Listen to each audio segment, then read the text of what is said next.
Hi, everybody. Welcome back to On the Roof. We're back from a brief hiatus, and today we're fortunate enough to have a wonderful guest. I've been really looking forward to this. A renowned author, Dan Curran. Welcome, Dan. Thanks, Scott. It's Great to have you here. my pleasure, my friend. Yeah. This is Dan's book that he just came out with. A wonderful book, Born of the Sea. I read this thing and I was blown away. It's a great book, really fantastic. And I want to begin by asking you about how this whole idea got started and how you developed that complex story. Well, originally it was actually it was going to be the most simple book I could write. I was going to try to get it down to the most simple thing I could write. And it had a one-word title. It was called Salt. And that's how simple I wanted it to be. But as I wrote, since I don't use an outline to write, it just turned into something so totally different that I was 56,000 words into a totally another book before I started rewriting it. I was going to finish, rewrite the beginning, and I ended up writing the whole book from scratch and throwing out the 56,000 words that I had originally. And so I don't use an outline. I just sit down and it just comes to me how it goes. The whole book will come to me. And then this story came out of the idea or morphed into the idea that was originally a lot of the characters stayed the same, and some of the characters they changed. Their names stayed the same. I used the same names, but the way they acted were totally different. So the whole process from the beginning of that concept that you ran with till today, or till the completion of the book, let's say, which is the book came out a month ago. The book came out September 1st. September. Right. It's about 18 months, you said? Yeah, less than that. That took about a year because I wrote the 56,000 words first. Right. But usually I could write, do 2 books in a year. So that even makes my point even more. You wrote 56,000 words in how many months? Probably a couple months. Unbelievable. So what kind of dedication's involved in that? I mean, what kind of discipline? I'm not very disciplined, really, but I am headstrong and stubborn, so that has a lot to do with it. I'll sit down to write, and the hardest part is to get to the desk. It's not the writing part. It's to get to the desk and actually start writing. But once I start writing, I'm in another place. I'm where I'm, wherever I'm at. Like this happened to be in Portugal, so I'm actually there in my mind, and Hemingway's advice is to leave a little bit for the next day. So I would always do that, and it'd probably be about 2,000 words per day that I would write. Just that's how it would end up. I wouldn't hold myself to that, but that's just about where I'm at. The most I've written is probably 3,500 words, 3,600 words. Okay, so then without giving the story away, how would you summarize the tale? I would say that it's about, and a lot of people ask me this, that I should have included Gabriel, who was, let's say, the main character of the story, that I should have included his mother more in the story, because she was intriguing to a lot of people in the beginning of the story. Can I just interject something here too? Sure. I was thinking too, if this ever became a movie, I would like to be part of the process that would decide who we're going to pick to play her. Yeah, because she was pretty hot. Yeah, to say the least. But that's where it stemmed from, and it was Gabriel's constant in this. Yeah, and I don't want to give away too much of it. Right. But his little brother is always with him, even though he's not in the corners of his eyes. Is that right? But the main thing was to see how Gabriel was going to progress through his life with all the obstacles that he had to get to the top. He didn't even know he was going to be at the top of his family, But that's what he was being groomed for. Yeah. Unbeknownst to him. Yeah. So it's just really the story about overcoming obstacles. And most of what I write, no matter what it is, whether it be the childhood memoir, whether it be this novel or the novel that I just finished, and the next one that I'm working on. It's about the gray areas in life. That's what I find, just in retrospect, that I tend to write about. There's gray areas in life. Finding the good in bad people, where you can actually see it and read it about the good in people who anybody else would consider to be a bad person. Mm. You can see the good in them and the bad. So you find the redeeming qualities in the soul. Absolutely. The honor, there's an honorable part of, I think, Right. everybody that's in that type of position, powerful position. The depth in the way it developed the characters is remarkable, right? So how did you develop each and every character? Did you do that separately, or what's that process? The best book I've ever read about writing was Stephen King on writing. And when I went back to night school for writing, after I got sober, I went back, and first thing they tell you is, you have to use an outline, you have to do things this way, that way, and I was so constricted by that I felt like this wasn't going to work for me. I read Stephen King's on writing, and he said, you don't need to use an outline. You can just, if you have the capacity to sit down and write, and it works for you, then go ahead and do it. Mm-hmm. And that's what I did. Like, I have a copybook, like an old Catholic school copybook that I use, that I'll write notes down, or if I'm using two languages, to reference, I'll use that for translations and things like that. And I'll make little notes, any research that I have to do, I'll do that. So. Where do you write? Do you have your own little sanctuary that you can I do. Do you? It's not out of choice. Yes, if I had do. my way. But it's in the bedroom. It's a huge bedroom. It's a big house for it. And I have a corner set up where I write at. But Frank McCourt, I remember him saying, I used to think I had to have the perfect place to write, but a writer could write anywhere, And Stephen King still writes some little broom closet area of his house, And so it's not really where I write so much as the fact that I just sit down and start to write. Is that your comfort zone? Whatever it is, it's. It is. Nighttime is really the time for me to write, although it's tough the next day for me. Because I get so into that at night, because it's just me there. I just have one overhead light, an old-fashioned light that loops over the computer, and I have that going on. Do you get as much reward when being in the process as opposed to the actual end result of what you're doing? Always in the process. A good friend of mine that I went to school with, and her brother was a great friend of mine who had passed away, and I was giving her and her family copies of the book, and I stopped by where she worked, and she held up the book to me. She said, do you get a charge out of the books when you get a box of books after each novel you write? And I said, not so much. The novelty is already worn off by that. So it's always in the process. It's never in the end result, seeing the book when it's done, or having written the book. It's always the next thing, or being in the middle of a project.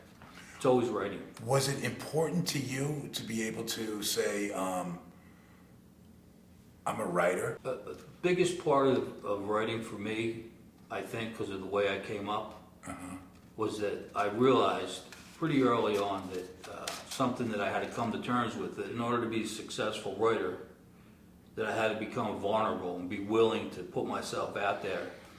And these people, whether imaginary or real, were going to say things like, man, that's not the dude I grew up with who's writing this stuff, Although people have said that, but in a positive way, not just the opposite that I had in my mind. And you just have to become vulnerable in order to be successful, I believe, to put yourself out there. Yeah, because you project this one personality your whole life, and now you're putting yourself out there writing all these things in a book, and it's just wild. You have certainly done that, and you can count that as accomplished, because Appreciate that. Oh my God, reading that and then following that up with your memoir, to see the growth. I can't even, I don't know what the superlative it would be to give you for that. It's phenomenal. It's phenomenal. What a job. I appreciate that. Yeah. My first publisher and editor said it was the equivalent of a flower growing out of a crack in a concrete, or out of some blacktop. The Man, you're smallest Irish. crack. Man, you're Irish. You know what I mean? Let's minimize all of that. Let's You bring know? it down to a weed coming out of a crack in a broken I would say it sidewalk. was more like a weed than a flower, but she described it as a flower. She was too Let's kind. just trash the whole Yeah. thing. Let's go weed. Now, but I say that, in jest, but the remarkable story, I mean, the way, these characters, Inspector Silva, My This favorite, guy was a my, cat, My yeah. favorite character, Yeah, yeah. bar none. Yeah. He was my favorite. I think he was a combination. Do-do, Well, do-do. he was a combination in my head while writing his character. Although he was Portuguese, I pictured Claude Rains, with Humphrey Bogart, and round up the usual suspects, Right. and where he could do his job, but he also had another side of him too, where he was looking out for himself. Yeah. And a little bit of Columbo in there. Not that I was trying to copy any of those. Yeah. But that's what he kind of reminded me of. Yeah. And a few other characters, Perot and Inspector Perot and people like that. Right. But he was my favorite, no question about it. Yeah, what a style. No question. Yeah. Yeah. He was definitely my favorite. Now, when you create this, do you create the character, or does the story give you the character or the other way around? Like, how does that work? The story will give me the character. Right. I'll come up on a situation, and that character needs that Right, person but- needs to be there. My question is more about the depth of that character then. Like, once, I need an inspector to do this. Yeah. Then how do you get into that? How do you develop that level of depth? Because this guy, you could run like, if it was a show, he has a spin-off right here. Yeah. It's that kind of depth. So that's why I asked. Yeah, and like I said, I just loved him. I really did. My favorite, warts and all. And it just came to me. I can't put it any other way. I didn't put any time into trying to develop the character on paper or anything. It just evolved as I wrote. Everything that I do as far as writing does not come from an outline or anything that I've pre-written or anything I come up with when I'm not writing. I don't think about writing when I'm not writing. I wait till I'm at the table, at the desk, and it all comes out. It all just comes out. It's hard to take credit for something that just kind of blossoms on its own. But all these characters did. Yeah. They really did, and they were real as real as you and I are sitting here together Right. today. I'll tell you something, that one common theme for anybody we've had up here is authenticity. And I mean, you are as authentic, like the real deal in its rawest sense. But it's not again, it's a little complex because of the depth. Yeah. There's so much depth. And then when I read your second book too, it was just like, we got to do this. We got to do this quick. Yeah. I'm as excited as today as I've been on anybody we've had up here. This is a remarkable piece of work.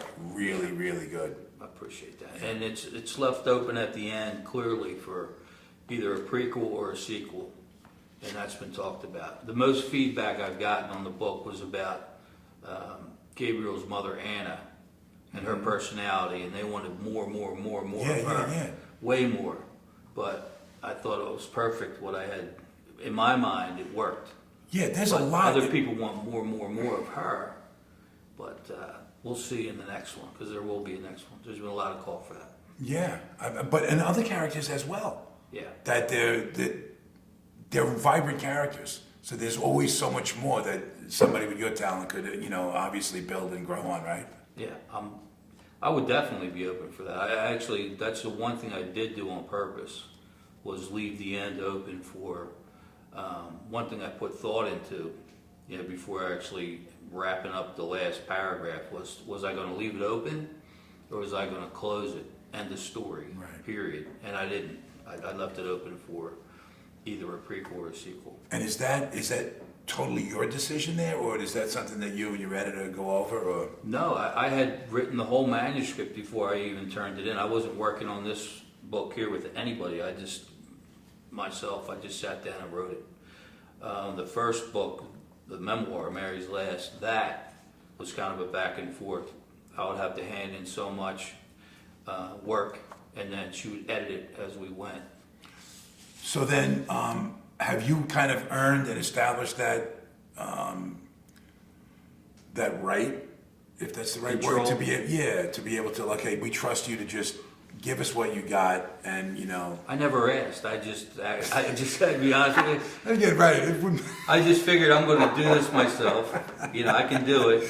Yeah. And I have to give a lot of credit to my first publisher, Melanie Villanez out of Los Angeles, who, she really taught me how to respect the writing, not to Right. take it lightly, because you Right. can lose it as fast as the gift was given to you. It can be taken away if you don't respect it. right, And there's so many intangibles that I learned from her.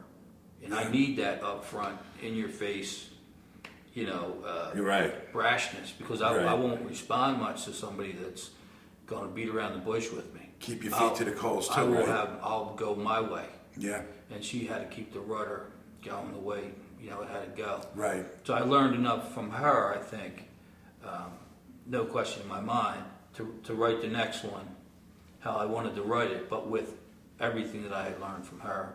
right, And that's what I did. I wrote the whole book and then submitted it to a larger publisher, which is Fountain Blue Publishing out of Los Angeles. right. And her name is also Melanie. So, and they accepted it. About a month later, I got an email back. As is. As is. Yeah, there was line edits in it.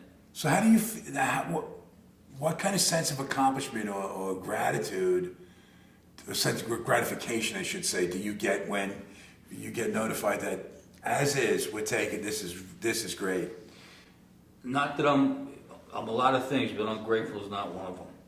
Mm-hmm. But it's so fleeting for me that, okay, that's it. And I'll tell my wife, obviously, she'll be the first one I'll tell, my wife Jackie. And there'll be a few moments there where it'll be really awesome, and then I'm on to the next thing, or I'm on to the marketing of the book. Right. Just the novelty just of that moment, not the novelty of the whole process, but the novelty of each moment as it comes. But do you take the time to allow it to sink in? I mean, because it's quite an accomplishment. I really don't. I don't dwell on it. I don't think much about it. To be honest, I'm thinking about the next one. You said before that you weren't very disciplined. Right. Would you? I'm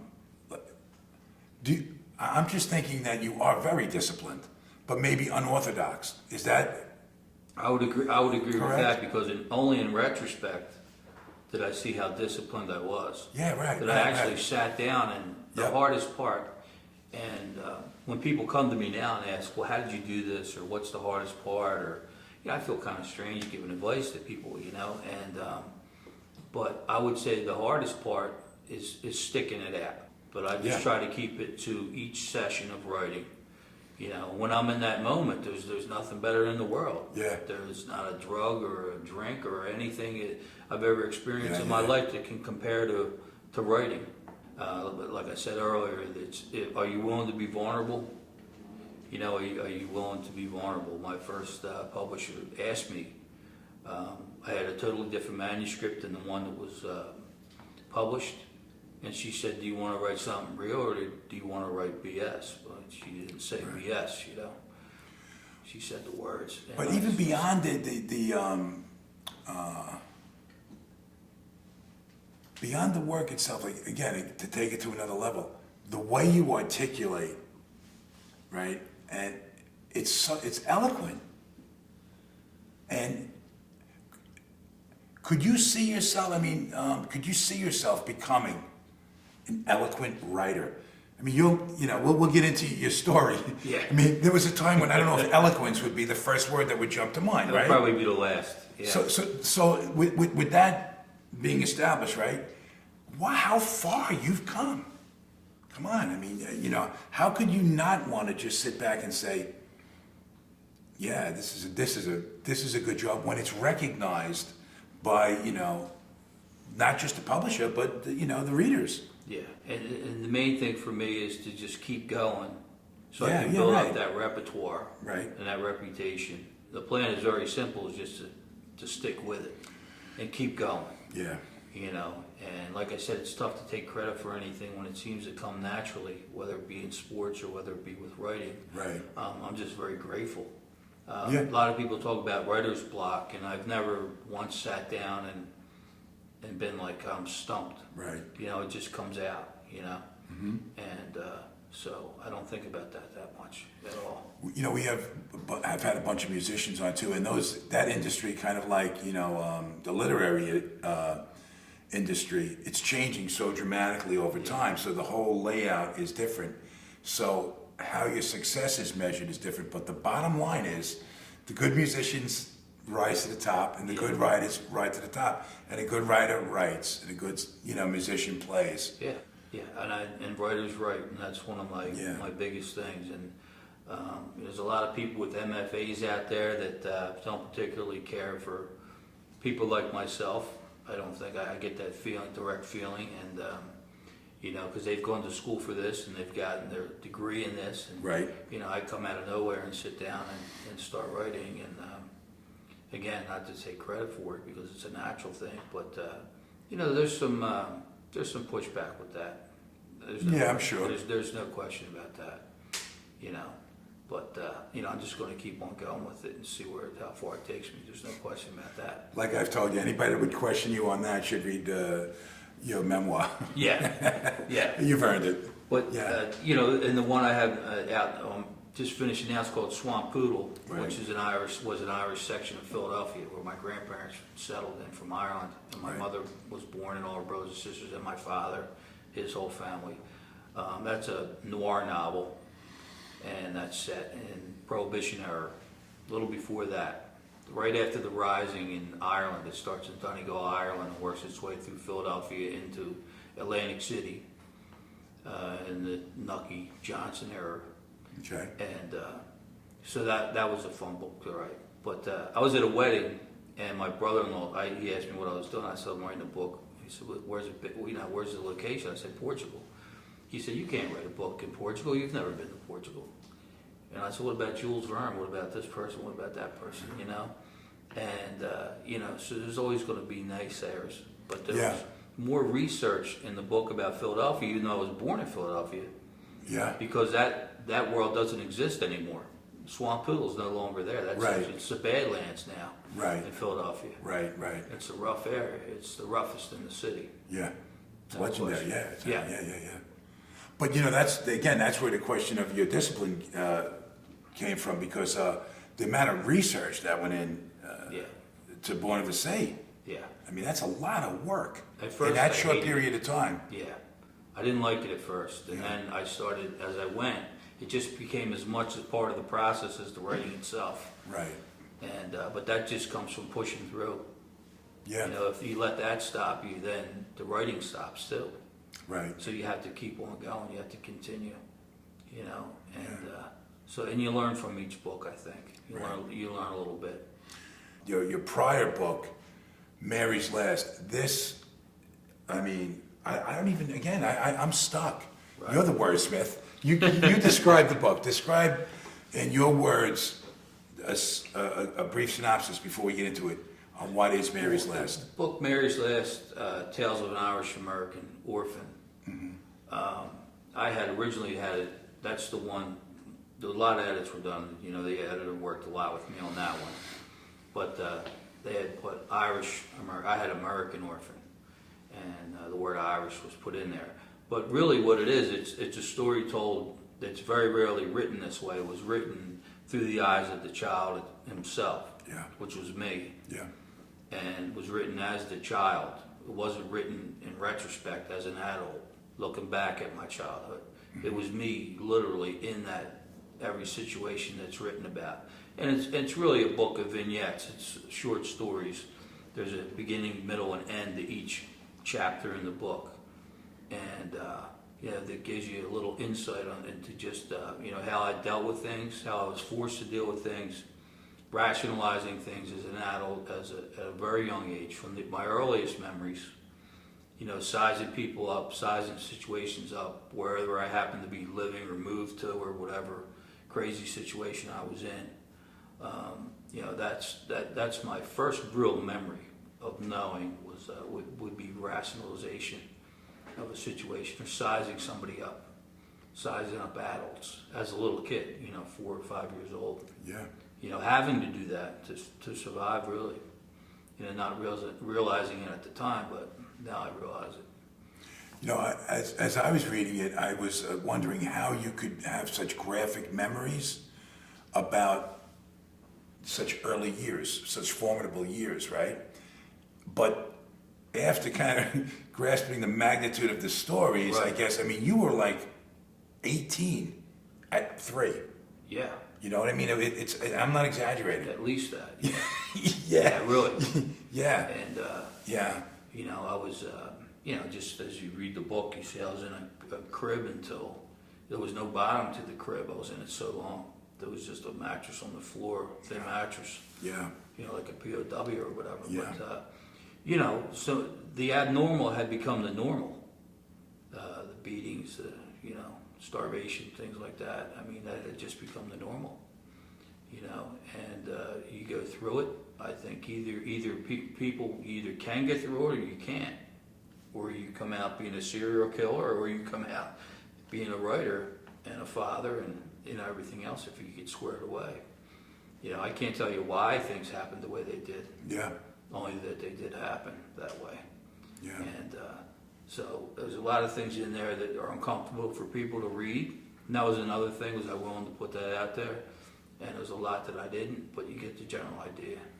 Yeah, uncomfortable, I guess. I don't know if certain people could grasp that to be truth. Yeah.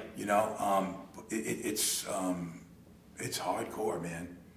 It's hardcore. I mean, A lot of it was a feeling. You talk about being a young age and remembering. Obviously, the dialogue's not exactly the same, but the feelings that I had then were exactly the same feelings that would get churned up.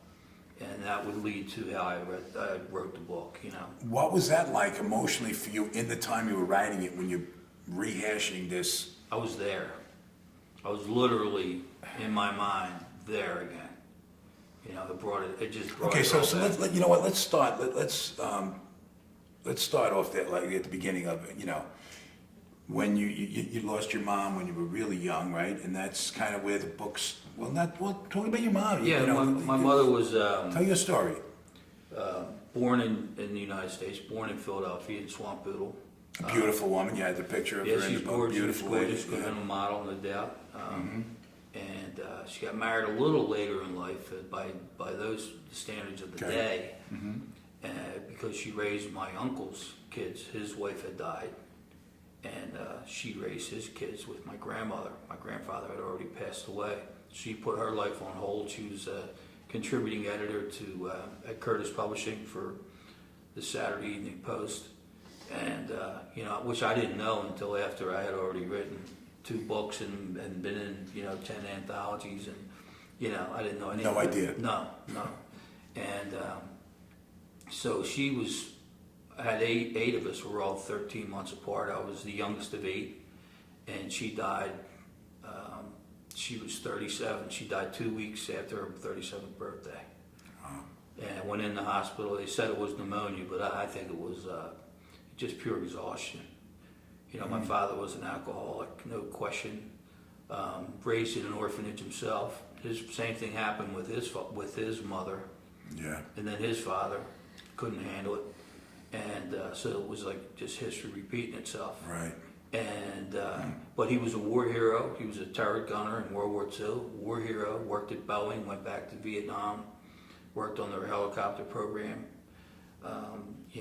So he was a brilliant man, but he was an alcoholic that couldn't keep it together. There was actually a really sweet part in the book when your uncle told you about the good qualities of your dad and his accomplishments. That was really cool that he took the time to do that. He took me to the airfield. That was near the house where we lived, and my uncle from Florida that would come up every once in a while. He was a character, and bigger than life. That was my mother's youngest brother, and he would tell me the truth. That was his deal. Flat out tell me the truth. He wasn't necessarily living the truth. He was involved with some, let's say, some questionable. in another world, let's say. Yeah, but that was he was interesting. He was one of the most fascinating people that I've ever known. No question about that. But it's funny that the people who questioned the book in the end were the ones who had the biggest part in what happened to me as a kid. Yeah. After the book was written. Really? Yeah. In what sense? That they claimed, they never claimed that what happened wasn't true. They just claimed that it was just a lot of noise around other things about the book, about how, loving it was where I lived and everything, and it was never the case, It was pure, but no one was ever allowed in the house. It was just pure bedlam, and just insanity. My aunt, I think, was insane, and there's no question about that. And that's what led to a lot of that. No question about that. Do you think is that their truth, or is that their denial? That's their denial. Yeah. Some know that it's true. Ones that didn't comment know that it's true. Right. I had a cousin that died recently and was cremated before she even told any of them. Yeah. And I hadn't heard any flack since she died. Yeah. And regardless, your story is yours. Yeah. I mean, your experience is yours. I mean, right? So. Yeah. And there's a saying that I had read after I wrote the book was that, if people wanted you to write warmly about them, they should have treated you better. When they had the chance, So, touche. Yeah. So that's kind of where that was. Oops. But, and it gets into, we were talking about music, and there was a lumber yard, and it was all black guys working in the yard and playing the blues and everything. And there was a pond behind the lumber yard, and I used to listen to that, and I would escape to that pond, by myself, and listen to those guys. So there was so many moments, like beauty looking back in that whole, morass of craziness that, I choose to remember today the beautiful things that came out of it. Yeah, but again, you were born to write because you even found eloquence within that horror. Yeah. I mean, your description of those guys in the factory and the music and the drinking from the pond, and you made it. I mean, I felt like I was on like the raft with Huck Finn and Tom Sawyer, and like you really I did. Wish I was, that would have been a better deal. Yeah, but with your circumstances being so graphically honest with that, and yet also being able to see a lot of this, you're like that little kid that's just longing to just like, be treated fairly and just be cool. Like you had all this potential that was not being stifled but being destroyed. Yeah. It's not neglect. Neglect is like a kind, beautiful, pastel word to put on it, right? I agree with that. I mean, this was like I almost came to tears. Yeah. Often. Reading your story, and yet that's why I say that's why to where you are I'm astounded. I mean, to be able to sit here and talk like this, it's pretty cool. It turned me to stone in some ways that hasn't. Although I've been sober for a long time and I've dealt with a lot of all the issues really, with people who were objective about it. Right. And but there's still emotion that I don't have for certain things that may never change. I haven't cried since I was an infant. I don't even remember the last time I shed a tear for anything. Yeah. Nothing's moved me to that point, And but with the writing of that book, it took me right back. And there was a lot of anger, I think, in that too as well. More anger than if I would look back at it. When I was writing it, the anger was right there because I was now an adult looking at this little kid being treated the way he was treated. So did you learn about yourself? I mean, I did. Through the process of you were recounting all of that? I did. What did you learn? I did learn a lot about myself. That my main thing that I wasn't like my cousins that I lived with, or my aunt and my uncle that I lived with. I was so different, and I used to hang my hat on that. Yeah. And that's only in retrospect, looking back again. Yeah. That I hung my hat on that I wasn't like them, and I wasn't anything like them. I wasn't going to give up. They weren't going to crack me. They could do whatever they wanted, and I could shut it out. And like we talked about before, if being unconscious was something you welcomed, because then you're in a peaceful place, Yeah. you're in a peaceful place. And I even bought the house that all this happened in, that I grew up in for, well, not all my life, because I was moved around a lot early on, even after I had lived with these aunt and uncle, I was shifted from house to house. There's stories about that in the book. They weren't sure what they were going to do with me. They just didn't want my father to have me. It was a game that my aunt played with my father. You know, it had nothing to do with caring about me or anything like that. And I don't say that out of, I never wanted to come across as woe is me or a victim, because You're a matter of fact. I never felt like that. And yeah. I didn't get that, by the way. I didn't get. yeah. Yeah. I just never felt that way. Yeah. And no animosity towards my father, one way, no feelings one way or the other. I totally, actually forgave him. You know, somebody asked me in another interview, like, if you could say something to somebody, what would it be? And I said it would be to my father. I would tell him that everything's okay, all's forgiven. You know, and anything that was done to me after he left us was far worse than him leaving us. You know, so normal people wouldn't have done that, what he had done. But I think really with that story there, is that there was moments of beauty in that tragedy. And that's what I take out of it. But I had bought the house, and people were like, why would you ever buy that house? It was falling apart. They were going to condemn it. It was an old Victorian house. With all those memories to you. With all those memories, and I had really no idea. I had no answer for anybody. You didn't think about that when you were buying it? There wasn't an MO that you were aware of? I was raising my kids in a normal environment, and I was going to make it that way. I was going to make that normal environment. I had that vision, was so strong. It was a feeling more than a vision. A sense of righting the wrong? I never looked at it that way. It was just a feeling that I had. But I renovated the whole house, from the dirt to the shingles, myself. Everything. I tore off, there was stucco on a Victorian house, and I just tore it all off. A friend of mine had a scaffolding company. I was in construction at the time, at a roofing company. And I tore off all the stucco and then resided whatever was left in brand new cedar from the lumberyard, which was just getting ready to go out of business behind us that we talked about earlier. And with like 80-year-old cedar that they had left. And redid the whole thing. Inside and out, the floors, everything. And we recently sold the house a few years back. How long were you there? Like once it was renovated? 20 years. Oh, okay. Our kids grew up there. Right. But it was unrecognizable. And only after I had written not only the memoir, but then Born of the Sea, did it just occur to me. I shouldn't say occur, it was more of an epiphany, for lack of a better word, that it really was cathartic. It really was like, going back and changing things. I was making things right.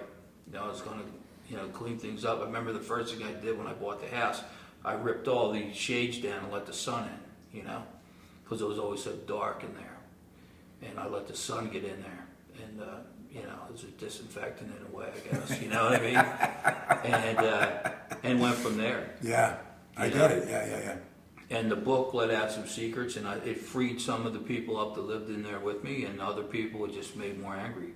Yeah. The people that were more culpable that were still alive, one in particular, was the most vocal, and one did thank me for it. She passed away recently. So, in the end, it was a cathartic. Like from an observational perspective, you go about your business and you instinctively do whatever you deem as the next right thing. Right. But objectively, following your life, there seems to be a lot of purpose behind these things, whether you're aware of it at that moment or not. Yeah. I mean, in retrospect, you can see it, right? Like Exactly. you said, cathartically, right? Exactly. But at the time, and even in present day now, a lot of things I'll do. We owned coffee shops and medical buildings for 18 years after I got sober. Yeah. And just through learning how to live life, I had to learn how to be a man. I had to learn how to live life. Mm-hmm. And in giving you shall receive. I never, I wasn't giving anybody anything. I was going to take it, whether you offered it to me or not, I was going to take it. Yeah. And I got so much joy out of that in giving, and the whole business was run on really goodwill. Yeah. I had more joy out of somebody didn't have the money. Well, here, take it. Take this for your kids. Take that. And it wasn't out of look at me. Because I never even told anybody, and my wife can attest to it, like, people didn't even know I owned these coffee shops. They just thought I worked there. It's a pretty cool job you got here. You just so I said, yeah, you know. Yeah. When behind the scenes, you know, everything's crazy. Yeah. And but there was a cancer center right down the hall, and I was blessed with that, with meeting so many sick people who were literally dying, and got to meet them and got to you know shed some. Really, I was the one that was blessed by it, you know, by giving them water, by sitting with them. I would go back and read the paper to them, the ones, you know, and just interject myself into their life, you know, and they were accepting of it, and that was just such a great feeling. And I never would have bargained for that the way I came up, that by giving something away, you get something back. Yeah. You know, and that's really like just been such a blessing for me, that I appreciate that. You know what's remarkable that I find is that I like to hear these type of stories told firsthand from people like yourself, because people who suffered, people who persevered, people who withstood, people on the front lines who are telling their story and coming out of it on the right side, whatever. I mean, life throws us all different things. But instead of like reading it from a book or like, not in your case, I shouldn't, don't be offended by that, because, you know, you write good books. It'd be hard to do. No, but, you know, it's almost like it's the real deal. And there's so many people out there that don't, you know, you can hide behind all of this grandiosity in life, Yeah. material things and stuff like that. And then some people never will be really tested. No. You can live and die without really being tested. The way other people are just, I mean, it is just dumped on them. Yeah. And you seem to have been so much thrust on you.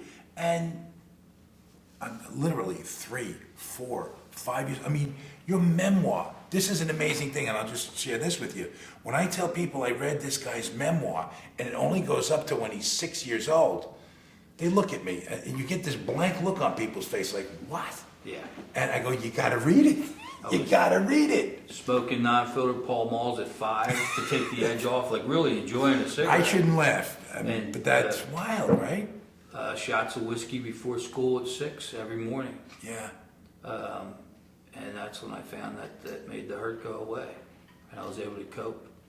I was able to handle things. But that was my best friend. But in the end, my best friend tried to kill me. Right. You know, as it does. I was just at 2 funerals for very close friends of mine. One was the longest friend I'd ever had.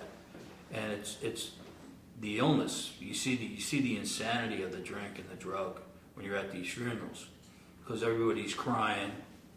Yeah. Yet right after the funeral, what are they doing? They're going off to the bar. Anesthetizing, right? Yeah, away. right. Yeah. And it's a chocolate mess. And people ask, well, why aren't you going with us? You know, you've known Johnny the longest. You know, and I say because I can't. Yeah. I can't go there anymore. I can't go back. You know, I can look back to help somebody else, but I can't go back. Yeah. You know, so that's all part of the deal, and I make it clear to people. You know, there's a lot of times you'll tell people you haven't seen in a while how you're living today, and they're just like, well, you know, if they see you first, you're not going to see them. You know, Yeah. that's just how it is. Yeah. You know. But now, you know, you mentioned a simple thing like smoking a Pall Mall, but there was so much more. You're so graphic Yeah. in the stuff that happened to you. I mean, you know, Yeah. just get into a little of that so people can get an idea of, you know. Well, I think one of the Your main formative things years. is, I think my aunt and the other kids that lived there, who were my cousins, they didn't have it easy either. I won't say that even for a minute. Right. But they all acted out their roles, and there was a pecking order, and they acted out their roles. And but there would be things like we talked about earlier, where I'd be at the table and wouldn't be fed, or I'd have to watch them as they enjoyed a holiday or some kind of event. Celebrating birthdays wasn't really high on the priority where I came in, and Right. so as a result, until just recently, I didn't like Christmas, I didn't like Easter, I didn't like any holiday, because I was never really included in those holidays, and it was a bad time for me, and so from that sense, I was always the outsider looking in, you know. But then it turned in another way. I became defiant to that, where I didn't want to be on the inside anymore. I was just happy being on the outside looking at them, you know, and glad that I wasn't one of them. That's the way, that's really how I looked at it. Yeah. You know, but I know what hunger is. I know what it is to be hungry and not be fed. I know what it is to get up in the morning and go off to school by yourself in the same clothes, you know, day after day, you know, and have to deal with that at school. And, you know, with just really the opposite of love is hate, people say. But I learned that early on that the opposite of love is apathy. You know, that's even worse, where no one cares. Hate takes a little bit of effort, I think, but apathy, you That's know. an interesting point. Apathy, Yeah. You don't care. You just don't care. Yeah. You know. Yeah. And you know, and that led to me being arrested at a young age, and just it led to a whole lot of other things that were just over the top after I was 6 years old. Right. But that was pretty much the loneliest point in my life, was as a little kid, looking back, remembering, in a house full of people, but being you know, completely cut off. You know what I found really cool was, again, in context of going through that, right? While that's going on, you described your cousin's girlfriend with Maura, Yeah. right? Oh, her perfume, you could smell her. I mean, it was cool. Yeah. The way you found something real pretty in this. Yeah. When all this, you know, mayhem is going on around you. It's, you know, for lack of a better word, yeah. Yeah, and it's funny because when you are going through that, Yeah. sometimes the things that stand out, if not more, no doubt just as much, but sometimes more, are the beautiful things in it. Are those little nuggets that you find along the way that you can hold on to. You know, you put them in your pockets. That was what was cool. That was the one good thing about, like, following you through this story, was you finding those nuggets. And the ocean was one of the sea. The ocean was another thing, right? The first Going time to I the saw shore, the beach, right? it was just like nirvana. It was just incredible to me.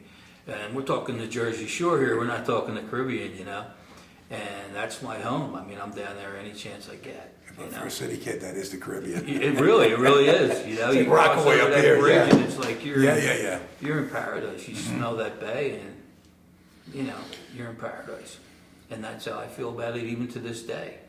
So from a writing perspective, was that a choice that you made to describe these joys that you were, was that a conscious decision? Or again, that just, No, it wasn't that's the way it conscious came at all. out?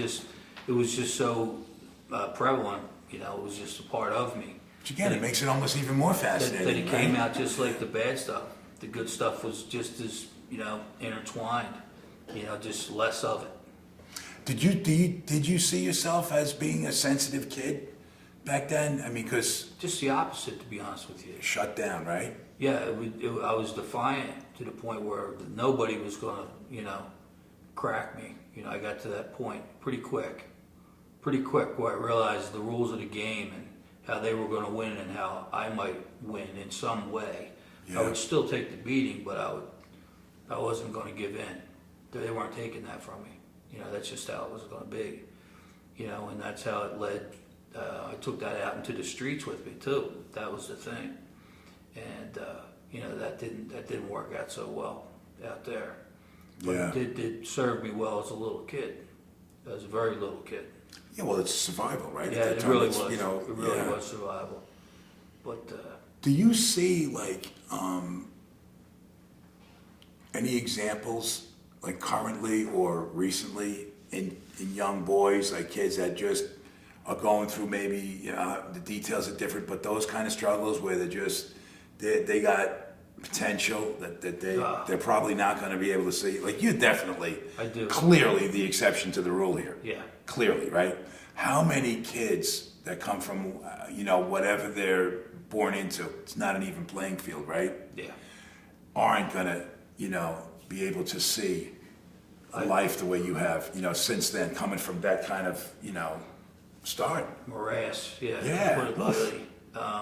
I do see that, and I seem to pick up on it quite readily. You know, I can see that in people that I'll never even get a chance to talk to personally. Yeah. And other kids I've spoken at, in halfway houses. I've spoken at. I mean, you would know that there's hope for that kid when that kid could never see it. I would tell them that. Yeah. And when I would speak at a particular clinic for young troubled kids, you know, all they knew was rejection and hate, so they projected all that. Yeah. And I would tell them my story, and they would listen for the first time, maybe for and ever in their whole lives, perhaps, because they heard somebody talking about what's going on with them, or just happened to them, or what they're going through now, and that really helped me, I think, as much as it helped them. And to watch some of these kids grow into, you know, go and achieve their dream, not just attempt it, but achieve their dream. Follow through, and a lot of things with the coffee shop, I would talk to, you know, a lot of young kids that would be there, that would be working in the hospital saying, you know, I can't do that, and they give me 5 reasons why they couldn't do it. And I say, that's not true, man. Mm-hmm. That's the lie that somebody's going to tell you you can't do it. You can do it, man. You can be whatever you want.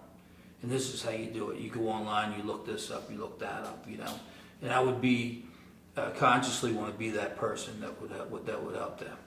Not for any, you know, nobody would know that, because I was taught that if anybody found out you did something nice, it didn't count, you know. So, you know, but I was more than willing to do it because I knew it was the truth. And the truth is so powerful.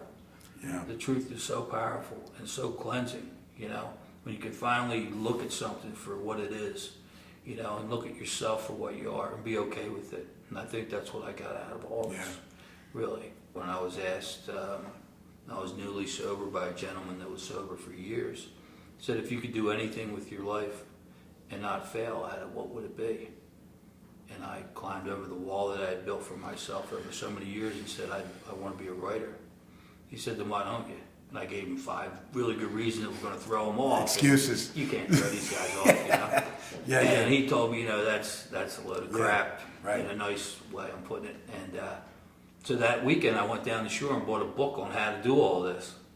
And I just started doing it. I just started writing. Longhand. I wrote first 2 manuscripts longhand. And then I just started taught myself how to type. Just do it. Just started, you know, then got faster and faster as it went along, you know, and something else. And that really, I have to say, that really did feel good.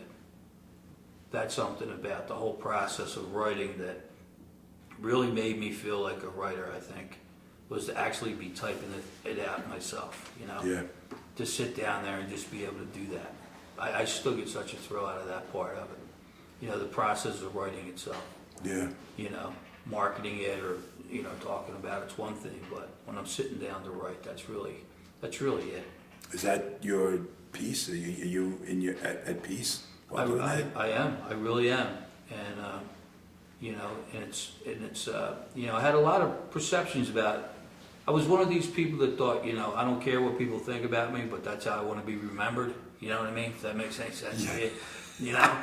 And so I was concerned, whether I wanted to admit it or not, of what other people thought. When in fact, nobody really cares. You know? So, and I tell people that, you know, live your dream out. Don't worry about what imaginary people are thinking. You know, because when you look at somebody, if you look closely enough, there's always problems with somebody. Yeah. And so do your thing. Get out there and do your thing. That's just what I tell people, you know. You know what's interesting too? Like you get these lessons, like when you decide, we make a conscious decision to get sober, and Mike, in your case, everything switches. Things switch, and all of a sudden, these things that we never saw before become very visible. These things that we never heard before come through clear, and it's an awareness that comes in. And then when the student arrives, how does it go? When the student is ready, the teacher appears. Yeah. You know. How true is that, though? I wish I could have got it right. That would have been a lot better. Right? It's true. Such a profound thing that I can't even remember. It happened. It was true in my life. I know, but it's and true. more Yeah, right. But I see the miracles all the time. Yeah. You know, I see the miracles all the time. It's I think ourselves that we don't see it, but others see it in us. But it also, it's a comfortability that you got to say, because if you always wanted to be a writer up to that point, you've told yourself that many times and not done a damn thing about it up to that point, right? Yeah, right. So it takes, for lack of a better word, it takes a lot of balls to come out and say, this is really what I want to do. Yeah. And that was hard to do. Because that fear has been stopping you from doing it for so long, Yeah. up until that point. For some It's a reason, turning point. I equated work with, say, Sweat. roofing or, yeah, right. Yeah. Even when I had the coffee Yeah. shops, I didn't consider that work, although Yeah. I was working 70 hours a week. Yeah. You know, I didn't consider it work because I wasn't lifting, I wasn't going up a ladder. No I wasn't calluses. playing Yeah. nothing.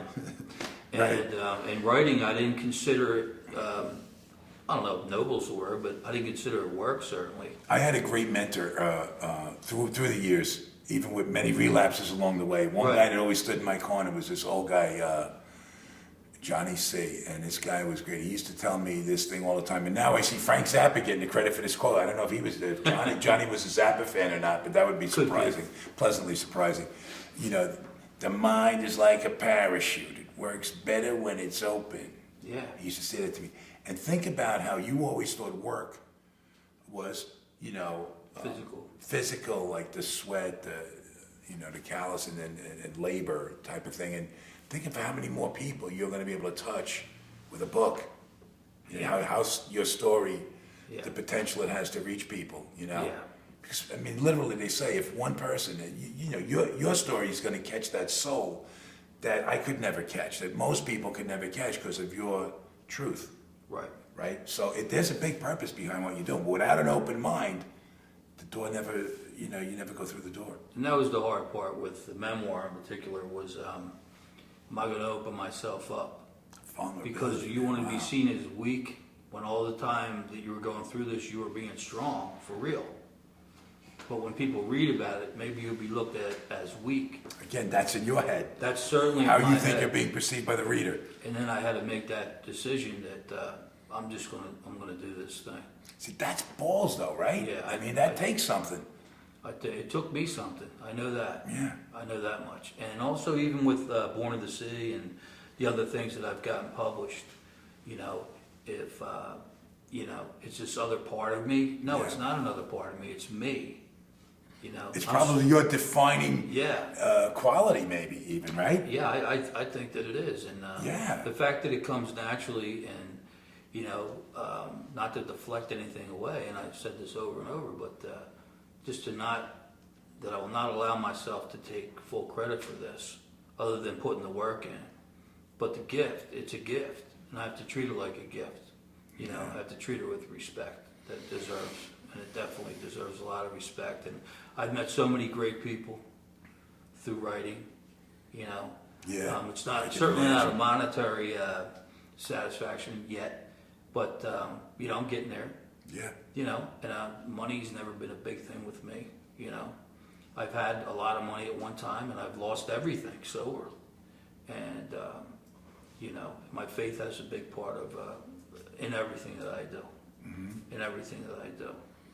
Just found out at Thanksgiving dinner last night that our youngest daughter, our first grandbaby's coming, and it's going to be a girl named Delaney. Congratulations. So, just making it that far. You know what I mean? And, Yeah. And being present and accounted for. Yeah. And like they told me many years Did you have ago, the Mickey Mantle complex? if I known I would live this long, Yeah. I would get better care of myself. More like Yogi Berra complex, you know. It was saying for everything. But I really didn't think I'd certainly at the time in the throes of my addiction and drinking, and the drinking more so, I would have done anything after that. That was a catalyst for everything else. And did I think I would ever, do what I'm doing today? However modest it may be compared to other authors. But, the one thing I had to learn too is don't compare yourself to others. Just compare yourself to you, where you were before, and what you're doing today. And what are you bringing to the table when you go to someone's house, or when you're writing, or you're talking to another writer? Are you reaching out to help them? Or are you trying to just keep everything to yourself so you don't lose anything? And it comes down to two fears, really, I think. Fear of not getting what we want, or fear of losing something we already have, And I have to guard against that. I have to give away the knowledge that I have, whether it be writing or whether it be the background, how I came up the hard way. I have to be willing to give back and tell other people, like, you're thinking that's not true what you're saying. Your thinking's off. You can do it. I did it. You can do it. and I'll show Right. and I'll help you. Yeah. You know, I have Well, to. I don't yeah. even have to like anybody. I just Yeah. have to help them, and that's kind of where I'm at with this. How important is it for you, and what was it and is it for you to not see yourself as a victim? I think it was more just I was born with that defiance. That just was my DNA. That I wasn't going to be, looked at that way, because I saw other people around me folding like lawn chairs Well, that's yeah. in the same house, just Yeah. like folding, just like they were already gone by the time they were a teenager. They were beaten down so much that they were already gone. As I, on the other hand, felt like I was gaining strength. I was gaining some momentum, even though it was through alcohol and other things. I was, gaining momentum. Like, I was fired up. and I remember my one cousin saying to me, he's going out and getting drunk, and I was thinking, in all honesty, like, well, you should be doing that. It just works, man. You know what I mean? Yeah, it does. Only to find out in the end, like That's I said, why people do it until killed it me. doesn't. Yeah. Yeah. Yeah. Until it absolutely doesn't. Yeah. And, I couldn't figure out why she hadn't tried it, because I was telling her it works, And, but watching other people try to kill themselves and being there for that and trying to stop them as a little kid, and it's just being in situations, adult situations at a young age, that I think looking back are the most stark for me. Yeah, I brought up Maura before, but that was your cousin John. Yeah. Yeah, he seemed cool too. He seemed like there was a nice mentor type of like there was a Yeah. comfort when, at least if he was around. All right, at least maybe I'll get some fishing in, and Yeah. he got you the bike. These are like big things, right? When he came back from Vietnam, it was like somebody opened up the shades and let the light in the house. That's Yeah, the way right. I felt. Yeah. But looking at it now as an adult, he had his own things going on. Yeah. Well, you wonder how he could exist in He that had too, his own right? things going on. Yeah. And Do you mean as far as co-signing what was going on? yeah, he was complicit in a way that he knew, but you Yeah. got to remember the time. Not you. I do. Yeah. But No. one has I, to remember the time that it was taking place Yes, in the early yes. '60s, where, in an Irish Catholic family, Yes. things stayed in that house. Shut up. You keep Yep. your mouth shut. That's right. There was a plaque in my grandmother's house, and it said, "Get off the cross. We need the wood." Yeah. So that was the mentality. Yeah. Like, you didn't say anything, and if you did, the chances are nobody was going to believe it, or you were going to get a beating. No question about that. Because if you got beaten in school by the nuns, you didn't go home and tell. Yeah. You You know, 2 beatings Yeah, today. you get 2 beatings Yeah. in a row. Yeah. So that's kind of where it was at. But to find writing and for it to embrace me the way it did is the way I look at it. Like, it embraced me. I didn't embrace it. Well, what an outlet. I mean, for you personally, right? Yeah. I mean, how therapeutic is it? It's therapeutic in a way, but in another way, I look at it that, I'm blessed to have a wife that, stuck with me through thick and thin. When I was out there as a drunk, to be honest with you, and when I was making a lot of money, we were there together. And now I'm writing and not making much money, but she's still right there. She's been the steady. My wife Jackie's been the steady hand in all of this. And I couldn't have done this without her. There's no question about that. And I can't say that I could have. Right. She's the opposite of me.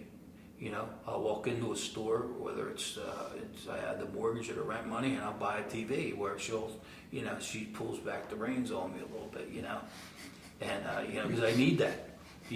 There's a term for, my nickname I know, shit splash, it's like, but I thought you were going for another one. But I get an idea, and it's like, boom, it happens, that fast, and it's like, but that's a misnomer too a lot of times, because I'll be thinking about something for a while, and then all of a sudden I'll just say, this is what we're doing, boom. When we sold the house, the kids grew up in it and moved. That was like, the kids joke about it still. They say, Dad came home and said, we're moving. And we were all sitting there, and he went, we're moving. Tonight, now. let's go. Start moving. Put tables and stuff in the cars. get and up, trucks. we're moving. And my wife can attest to that, She can swear to all that. The main thing is the chain's been broken. Yeah. It's been broken, and everything's on the table with my children now today. And, I wish they'd read some of the stuff I write, but, that's a whole nother story, you know what I mean? It's like, but, it's just totally different. I'm just so blessed, you know. It's not about money or anything right now, obviously, because I'm still building what I think I can do. I know I can do this. 2 novels from now, My Father's Name, that's going to be fiction based on real happenings, you know. Yeah. On the real events, and that's getting adapted into a screenplay. So we'll see where that goes, you know. Looking forward with the next book novel I'm writing, Swamp Poodle. I've asked the people of Swamp Poodle. There's a page, Swamp Poodle page. Yes. And I've asked them all. Very tight knit group, so it was kind of tough to crack, even though my grandparents were there. They lived there. My mom was born there. My dad was born there, and their siblings. But they're very close knit. And they're very tight. Helping you with the research and stuff like that with some stuff? Or? Not at all? Not really. That I gave them an opportunity. I said, if you have any loved ones or you want to put your name in the book, I have devotional was going to be a page, and now I have like 150 names and addresses of people from Swamp Poodle that are going to be put in the book, just as a tribute to them. So how are you doing all this research for that story? Because so much has changed so much. You have archives that you can go to. It's easier to libraries. I just go online and look at Wikipedia, or it was easier researching the book set in Portugal because I used a real town, Cavero. Yeah. I used a real fishing village there as the hometown. It's easier researching that than it was getting information on Swamp Poodle, which no longer exists, you know, and getting all the street names right. You know, you just can't say all the little details. And with Born of the Sea, it was, just to give you a small example, would be, you know, I would just start off writing and then I would think, hold on a minute, does the sun even, I'm talking about them going out in the morning fishing into the rising sun. Now, does the sun even rise in the Atlantic in that part of the world? I don't know. I better look that up. Yeah. Because if I don't, somebody else is going to. Yeah. You can better believe that. But the details, I mean, you get so many, it's so thorough, the details in that story. Yeah, it was fun. It really was fun. It was fun to write, and the one I'm writing now is, I say this about every book I write, but it's just, I love it. I love the characters in it, and you know, this one's a little darker because it's noir. This is noir, but I purposely went with a colorful cover on this, and because of the vibrancy, I wanted to show the contrast of how this crime could take place. This sort of violence and crime in this gray area can take place in such a vibrant environment. You know, I thought the contrast would be pretty cool. Yeah. You know, I don't know if it came through that way, but that was my Yeah. one of the few things I did on purpose. Yeah, and mind you, we've just touched. Yeah. I mean, we have just faintly touched on your life. I mean, faintly touched. So when you say I would have been dead, Maybe. If I was lucky. yeah, I mean, you know, and that's not to embellish anything. That's just like, I mean, you lived hard, man. Yeah. And one of my reactions was something that's often used is about, you know, our own, it's considered a luxury that we're not afforded is self-pity.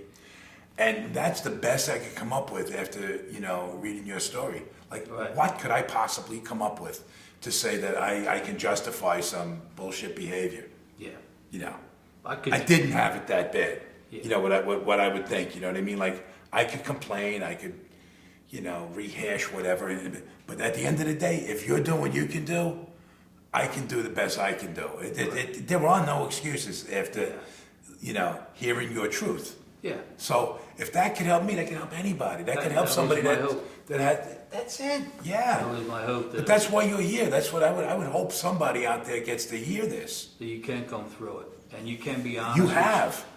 And I remember when I was getting sober, not to harp on this, but I was going to go out again.